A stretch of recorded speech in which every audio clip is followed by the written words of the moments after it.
Саламатсыздар ма, қалайсыздар? Мен қазір витаминная капельница салдырып жатырмын. Кореяда витаминная капельница салдыру өте сондай көп салдырады екен адамдар. 2 айда бір рет, ай сайын витаминная капельница салдырып алады екен. Осы соңғы 6 айда мен өте көп ауырдым. Сәл суық болса, сәл жаңбыр жауса, тұмаумен ауыра беремін. Сөйтіп мен де кәрістерден қалыспайын деп витаминная капельница салдырып алайын дедім. Тем более мен ана аптада операциядан шықтым больницадан. Келесі апта енді Құдай қаласа жұмысқа шығу керек.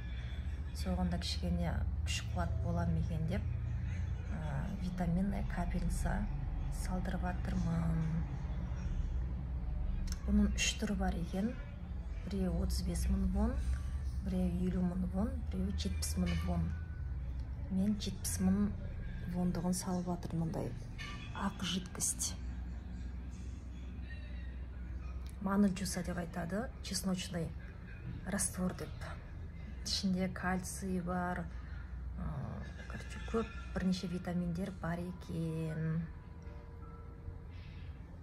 2 айға жетеді деді, 2 айда бір рет салдырып тұрсам болады деді дәрігер.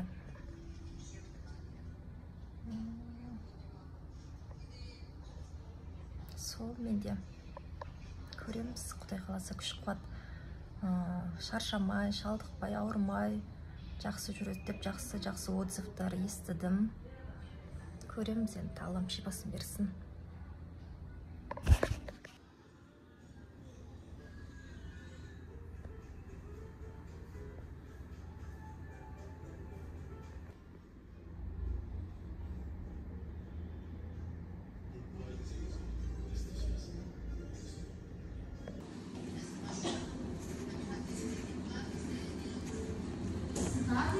네.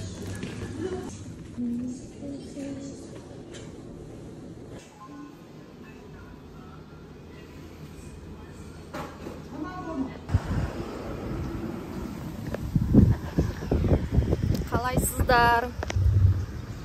Мен витаминная капельница құйдыртып, қазір шықтым. 3 сағат құйды ғой. 3 сағат жай құйды. 700 ба? Қанша? 400-500 келді. Сол, сіздер де Қазақстанда болса, или Кореяда жүрсеңіздер, витаминная капельница құйдырып алыңыздар.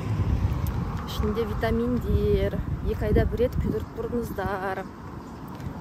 Ауырмай, сырқамай, денсаулықтарыңыз мықты болсын. Сау болыңыздар.